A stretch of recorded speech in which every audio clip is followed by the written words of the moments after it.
If you asked me who the greatest comic book artist was of all time, I would unhesitatingly say Jack Kirby. I don't think that can be really disputed, can it? From the 1940s to the 1950s to the 1960s to the 1970s, everybody was influenced by Jack Kirby. What a wonderful, incredible career. I mean, Kirby was the quintessential comic book artist. Also, he was a very nice man, very humble, very gracious, and you could not ask for a nicer individual to represent an industry. If you look at all the movies that are in the top 10 these days, all of those movies, all of the Marvel Universe, all came directly out of the mind of Jack Kirby. I have the highest praise for Jack Kirby. As a matter of fact, I have a piece of art in the auction, plus I have a couple of letters from Jack, one from 1969, one from a little bit later. I love the guy, loved his art, grew up with his art. My favorite comic book of all time, Fantastic Four #5, the beginning of Doctor Doom. When I was young, that was a sacred object to me. I don't think it could have gotten any better. Doctor Doom, Fantastic Four #5. Now, if you asked me who I thought reached the highest heights in the comic book business, my answer once again would be unhesitating. It is Frank Frazetta. Frank Frazetta started out in the comic book business in 1944. Started out working for Tally-Ho Comics at the age of 16. He was basically in the comic book world, the comic strip world, for about 10 years, from 1944 all the way to 1954. Frank started off as a prodigy, a child prodigy. He could always draw, and he could always draw very well. He started out by drawing his own comic books. He would draw little one-panel books, put them all together, clip them together, and make a little story. I have a beautiful example of that in the coming auction called A Christmas Story. It was something that he did way back in the 1940s, and it's a brilliant example of how Frank could draw when he was very, very young. Well, in any case, there's exceptions to everything. And earlier I talked about the Canaveral plates, the Conan period, the great creative periods of Frazetta, the great artistic productions that came out during that period. Two of the finest things that Frazetta ever did were these two pages from Famous Funnies. It's called Cindy is Saved. It's just a little story about a boy saving a horse in a pond. The horse is caught. A boy comes running to his aid. And these two pages are absolutely brilliant.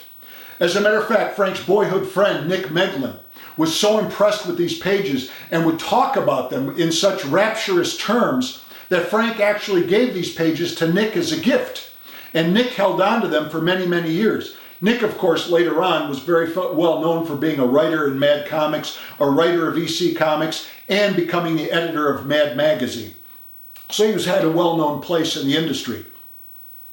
And Nick thought that he'd much rather have pages like this than even a Conan painting, or a nude, or anything like that that was traditionally associated with Frazetta. He said most people don't appreciate Frazetta's sense of composition, his sense of design, the lighter touch that he's able to bring to things. And in these pages, you've got Frazetta doing that. It's a lighter side of Frazetta. And he basically is very, very much employing an idiosyncratic type of action. As the boy is running around the page, going to save the horse, it's just wonderfully done. The way the blacks are placed, the way the animation is done with the character, all of the inking, the line work is just sensational. I mean, if you only had these two pages, you would have an absolutely essential and phenomenal Frazetta collection. In the very important volume, Fantastic Art of Frazetta, Book 1, these are the first two pages of art that you see. Frank thought they were that important that they should be right there at the opening of that volume. Those volumes, by the way, which came out, 1975, went into about 30 printings of the first volume. They revolutionized the art book industry. Essentially, they created the art book industry for paperbacks. Frank made a fortune, and his reputation just soared into the atmosphere because of those art books. And in that very first one, and remember, there were 5 volumes, Fantastic Art of Frank Frazetta, volume 1 through 5. These are the first 2 pages that you see. And many years later, Ellie Frazetta, Frank's wife, wanted these pages back. She knew how important they were to Frank's corpus. And so she told Frank to ask Nick for the pages back. Frank was a little embarrassed, but he said, well, for the sake of the marriage, for the sake of family calmness, I'm going to ask Nick for the pages back. So he went to Nick, said, look, I'm very embarrassed about this, but Ellie wants me to ask for those pages back. Would you mind? And Nick said, typically gracious fashion of Nick, no problem, give them to you. So Frank then took Nick into his living room, laid out a whole number of sketches and said, look, take your pick. And Nick selected the best sketch, and at least he had something to show for it. In any case, Frank got these back, put them in a frame, and they stayed in his living room for years and years and years. Every time I would go to see Frank, every time we'd have a cup of coffee in his living room or have a meal, these pages were always nearby. Frank thought the world of them. Very nice signature in this splash page, and then Frank added an extra signature to the second page and dated it with his copyright symbol. These are just wonderful. And Frank's comic book output during this period was simply sensational. He started out doing Little Louie Lazybones, hardcore comedy.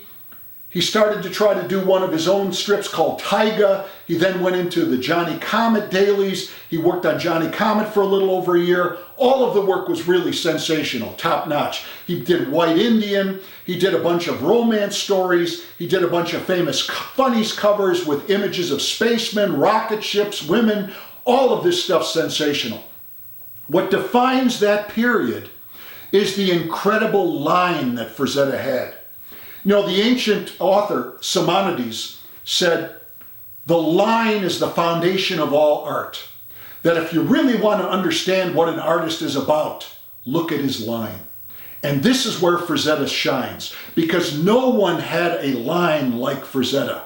Frazetta's line was simply filled with energy and life and motion and resonance. I mean, it was a singing, dancing, emotional line that moved all over the page. You couldn't help but be mesmerized whenever you would look at a Frazetta comic book page, because that line just held your attention, because it was just so profoundly affecting. It was a wonderful line. Many, many times I would watch Frank draw. He'd take out a crow quill pen, dip it in the bottle, start to draw. It was a miracle, simply a miracle. I can't think of anything more entertaining than watching Frazetta simply draw a line, trying to create a contour and an outline for a figure. There was simply nothing like it. And in here, you have that exemplified to its greatest detail. The line just sings over the entire page. It just converts this whole page to life. It confers life onto the page. You really have to live with a piece of art to really appreciate it. An old professor of mine once again said, Dave, masterpieces, you can only appreciate 2 or 3 at a time in a given day. It's the same thing for a collector. It's not enough just to go to a museum. It's not enough just to open up a book. You really have to live with a piece of art, to have it on your lap, to have it in front of you, to really appreciate how good it is. And if that liveliness, if that freshness stays with the art, then it stays on your wall. If it doesn't, if it varies, time to trade it, time to sell it. These are definitely 2 pages that I'm going to miss. Like I said, these are as good as anything Frazetta has ever done. I don't care about the subject matter. I care about the intrinsic quality of the art. Nostalgia doesn't affect me. A lot of people collect out of nostalgia. There's an entire network of art houses internationally that specialize in people that buy things based on nostalgia. That's fine. There's many, many motivations to collect. I see nothing wrong with nostalgia. However, the best motivation to collect is intrinsic artistic quality. Is it there on the page? Is the work there? Does it really affect you? Does it speak to you? I mean, a line is so personal. It's like a singer with his voice. Every voice is different. Some voices are more affecting than others. Some are very, very basic, very banal. They sound like every other voice. With Frazetta, this is his voice. This is his line. This is what established his reputation. And whenever I would collect a Frazetta piece, there's always a strong content of line in that piece. Whether it's the watercolor Tarzan the Invincible, or Tarzan at the Earth's Core, or even an oil painting like this cowboy scene, which has tremendous energy, You can see the line at work there. Without the line, things would be lost. That's what I like about Frazetta, that line work, that draftsmanship. That's why I always considered him to be the best who ever lived. I just can't think of anybody that comes close to him. But I'm biased, but it is an informed opinion. Thanks again for listening.